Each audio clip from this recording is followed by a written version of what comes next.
Alright, fellow YouTubers, I got this 2014 Dodge Avenger. Needed brake pads done. I got the vehicle jacked up here right now, and I got it on jack stand. I'm getting ready to take the wheel off. Show you guys how. This is by far the latest model car I've worked on here lately, but this is a 2014 Dodge Avenger.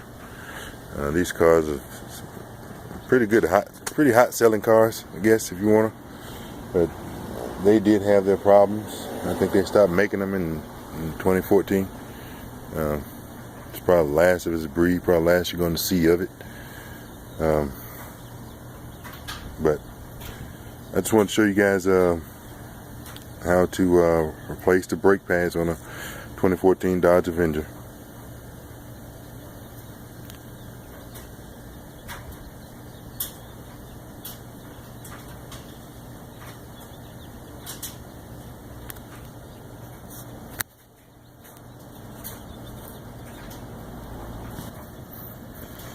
Alright, so now that we finally got this wheel off here, just so you got what these 2014 Dodge Avengers, it kind of like look like it's anything Chrysler Dodge makes, manufacture. You got a brake caliper, brake rotor. How to take these rotors, these calipers off, which houses the brake pads. What we do is we take the two screws here. There's a screw here, and there's a screw here to remove the brake caliper. When I get the brake caliper removed, which is what I'm going to do right now, and I'm going to show you guys how to install new brakes and show you the difference between the old brakes and the new brakes, the depth difference and everything like that, and how the piston is pushed back into the caliper in order to get the excess or the new brake pads on, or to set properly.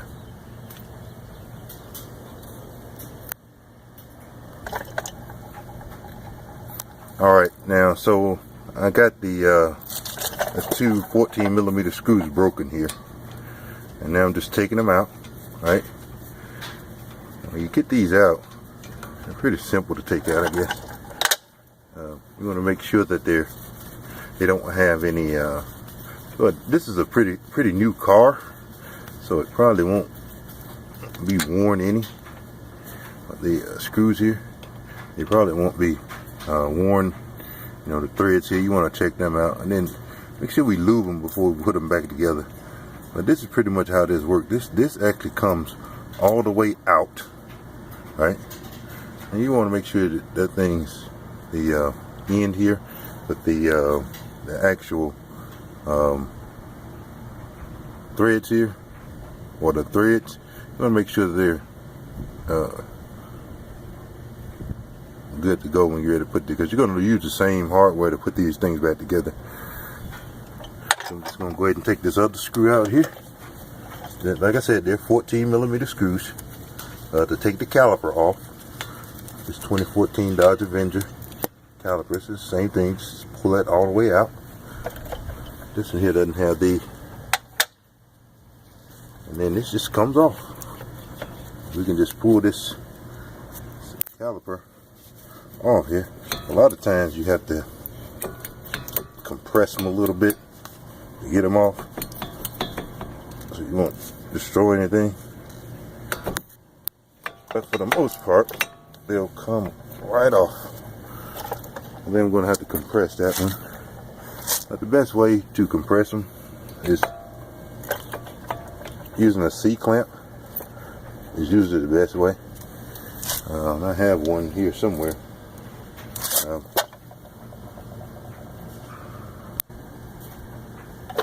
And this is the C-clamp here.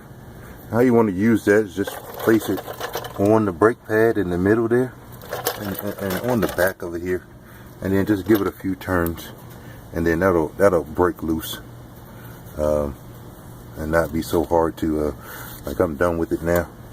I've done it already. Just give it a few turns and you'll see how much the brake pads here are released from the caliper.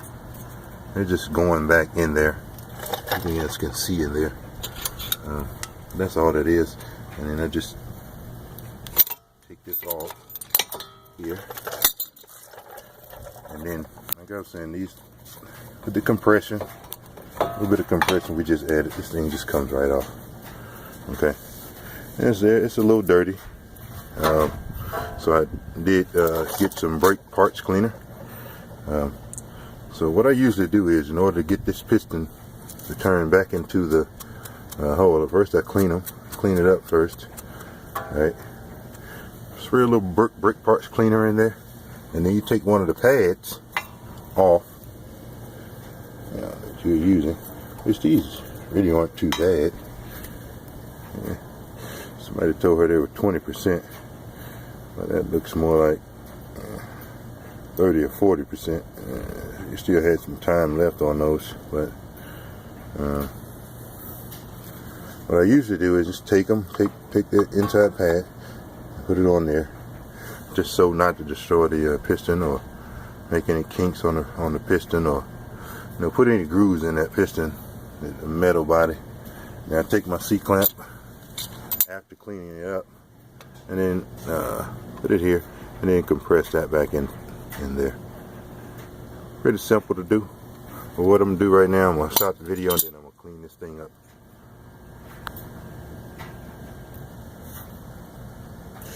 Alright guys, just so you guys can see how I did this, you see how the piston is pushed back in there now that I've got everything cleaned up. But I actually got the piston pushed back in there pretty good, to where we can put the newer brake pads on.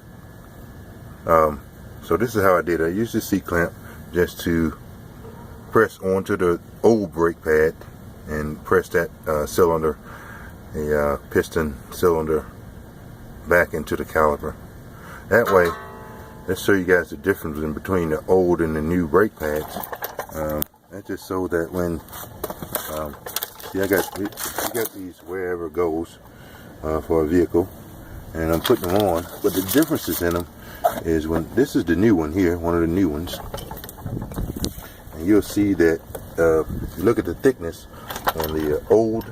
This is the old one here I have in my hand, and the new one. See, the thickness is probably twice the size. If you look at the thickness, it's probably twice the size of, kind of dark there, but if you look at the thickness, it's probably 2 or 3 times the size of the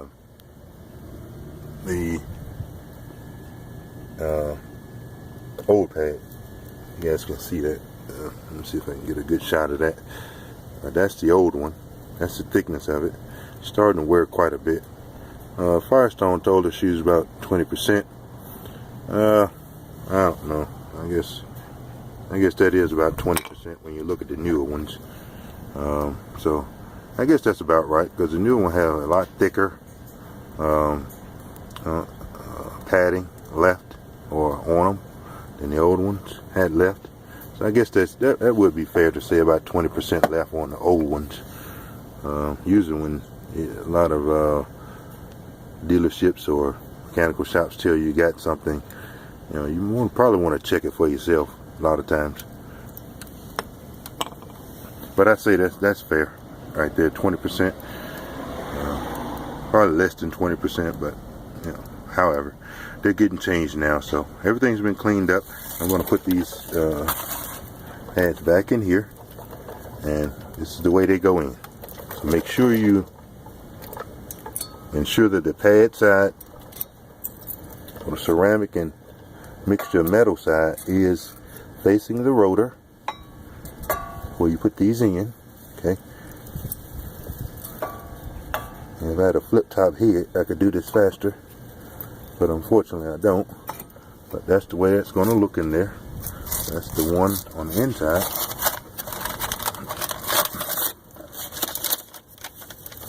And since these are pretty much universal, go